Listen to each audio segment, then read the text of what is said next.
Bom, gente, estamos de volta aqui para o terceiro bloco do Gazeta Entrevista, né? E como eu tenho falado, as nossas entrevistas aqui são sempre experiências de aprendizado, de construção. Então aqui eu tenho o prazer, a honra, a satisfação de receber aqui uma escritora acriana. Está escrevendo o seu primeiro livro, uma coletânea de poesias, uma poetisa, né? É a acriana Gabi L. Alódio.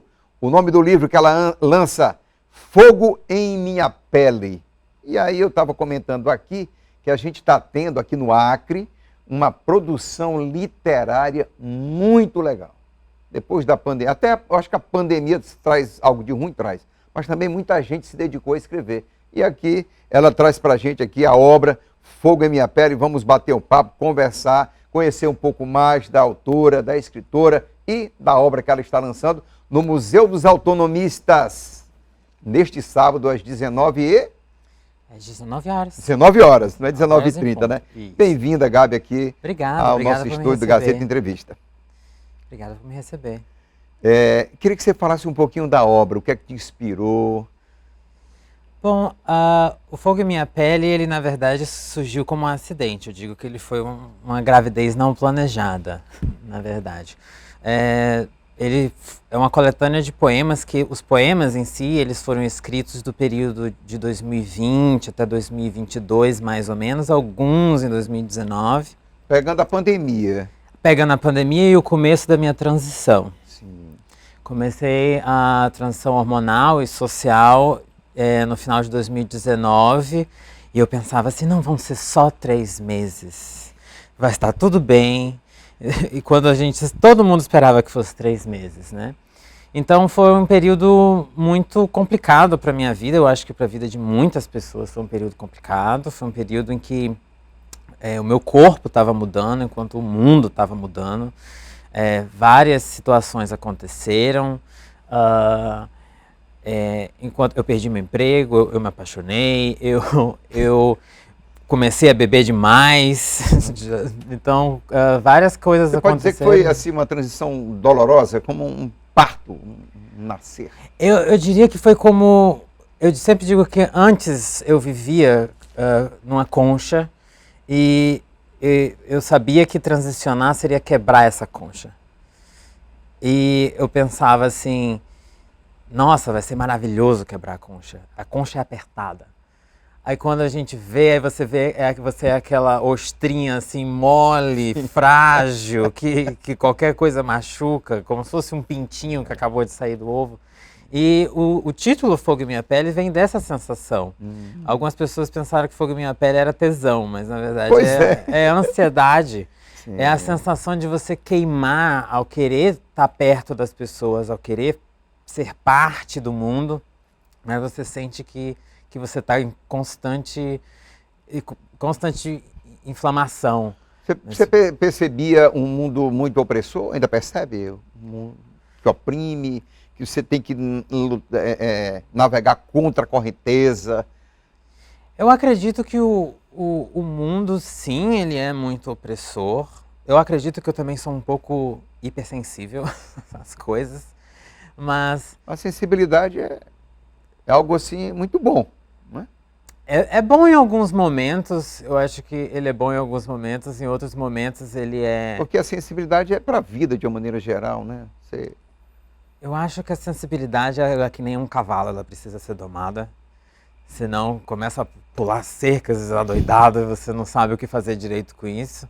E eu acho que nesse momento em que eu estava escrevendo esses poemas, e eu estava escrevendo esses poemas para mim, eu não estava escrevendo esses poemas com a intenção de publicar um dia. Uma maneira de se ver, de se encontrar? Uma maneira talvez de vomitar tudo o que eu estava sentindo, colocar tudo no papel. Alguns deles viraram presentes, alguns deles foram guardados às 7 chaves em uma pasta no OneDrive. Alguns deles estão anotados em caderninhos, alguns deles eu escrevi até em recibo de supermercado. Então foi juntando e foi juntando. Em guardanapo de... Guardanapo, aí você tira a foto do guardanapo para não perder, exatamente. A inspiração vinha naquele momento, estava sentindo, é agora que vai. Você sempre, nessa experiência que você está tendo literária, Você conseguiria escrever alguma coisa sem inspiração ou não? Tinha que estar sentindo ali na pele, como se diz, Eu acho que eu conseguiria, mas seria muito ruim. mecânico, Seria frio. Seria frio. Teria muito mais do intelecto do Eu que... digo que a maior inspiração de todas, eu acredito que não só para mim, eu acredito que para todo mundo. Mas, pelo menos para mim, é verdade. A maior inspiração de todas é a insatisfação. A insatisfação com nós mesmos, a insatisfação com o mundo que a gente vive. Uma angústia primordial, pode-se Uma dizer. angústia primordial, uma insatisfação com a nossa família, uma insatisfação com o nosso corpo, uma insatisfação com as nossas relações, com os nossos amores, com as nossas... as insatisfações, ela, não necessariamente tristeza, Sim. mas as insatisfações, elas geram os melhores trabalhos. Elas geram sempre aqueles poemas que você vai dizer... tanto poemas quanto qualquer tipo de arte vão gerar os melhores. Eu vi uma entrevista da Marisa Hort. Marisa Hort? Isso.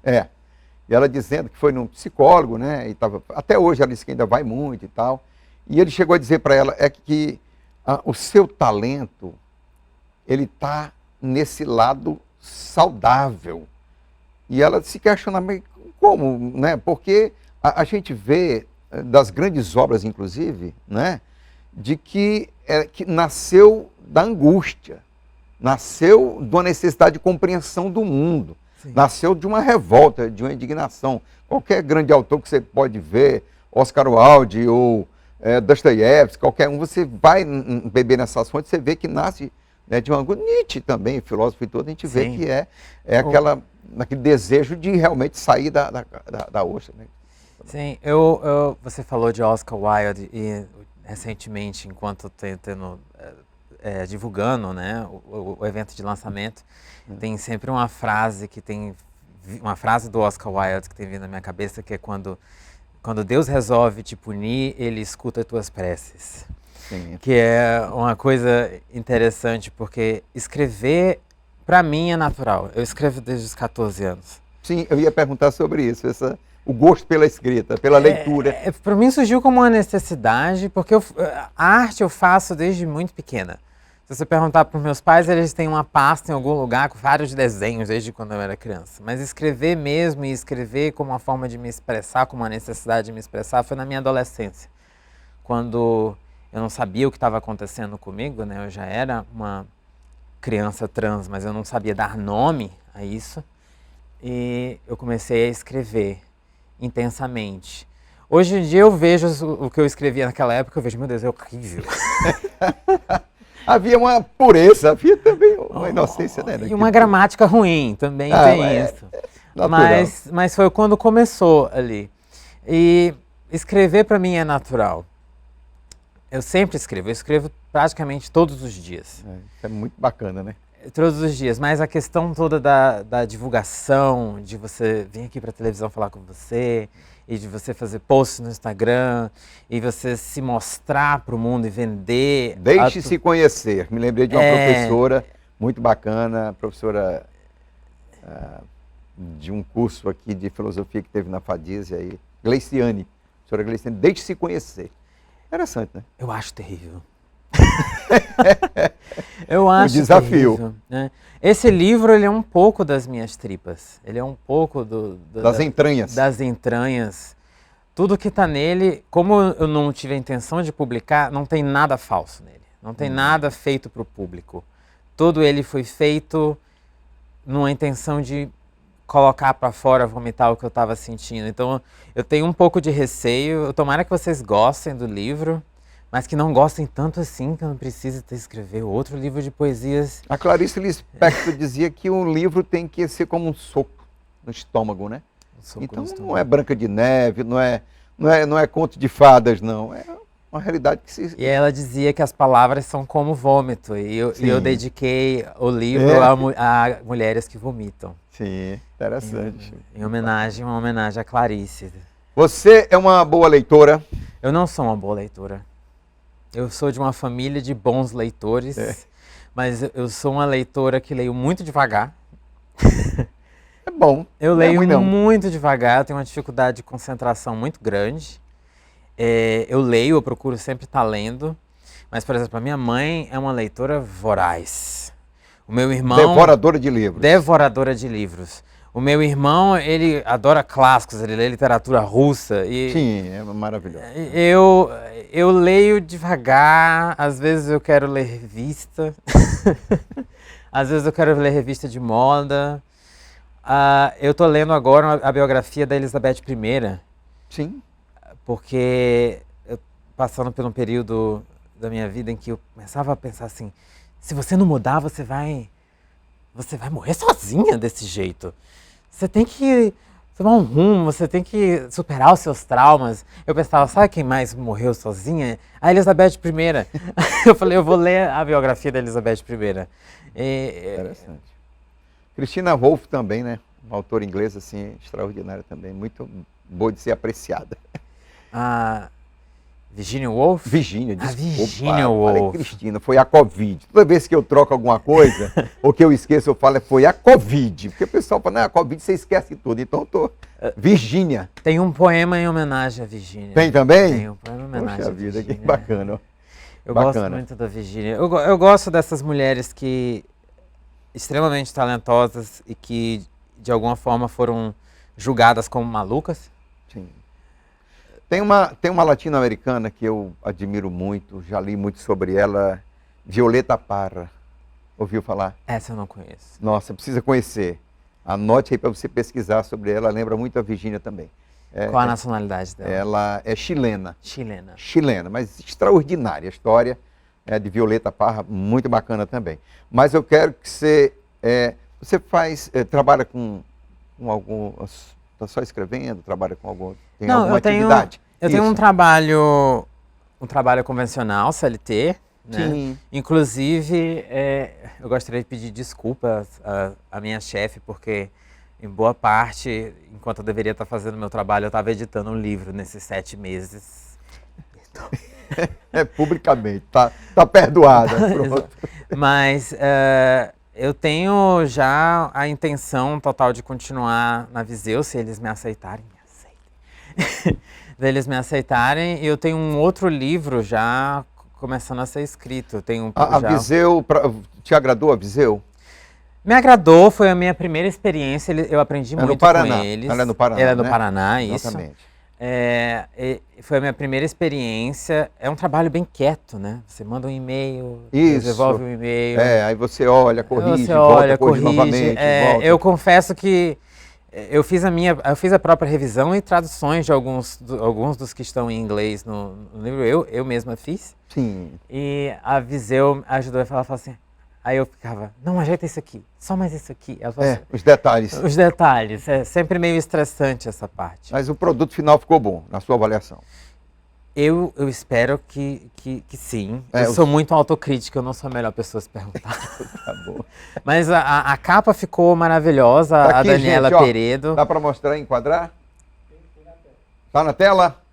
Na tela tá aqui, ó.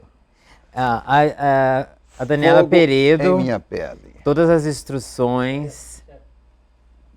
Tá legal, tá ali, ó.